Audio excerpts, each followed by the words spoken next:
கிரிவலம் செல்பவர்கள் இந்த பாவ செயல்களை மட்டும் செய்யவே கூடாது. உங்களில் எத்தனை பேர் திருவண்ணாமலை அல்லது உங்கள் வீட்டின் அருகில் இருக்கும் சிவன் கோவில்களில் கிரிவலம் செல்வீர்கள் என்று மறக்காமல் கமெண்டில் சொல்லுங்கள். உங்களுக்கு சிவபெருமானை ரொம்ப பிடிக்கும் என்றால் ஓம் நம சிவாய என்று சொல்லி இந்த வீடியோவை கடைசி வரை பார்க்கவும். கிரிவலம் செல்பவர்கள் கட்டாயம் தலை குளிக்க வேண்டும்.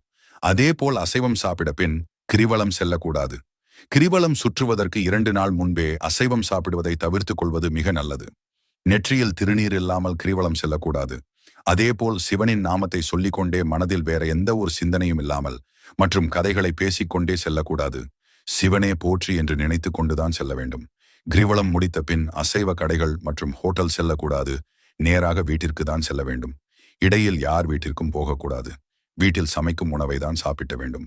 இதுபோல் நிறைய ஆன்மீக தகவல்களை பெற எங்கள் பொதுநலம் சேனலை சப்ஸ்கிரைப் அண்ட் லைக் செய்து கொள்ளுங்கள்.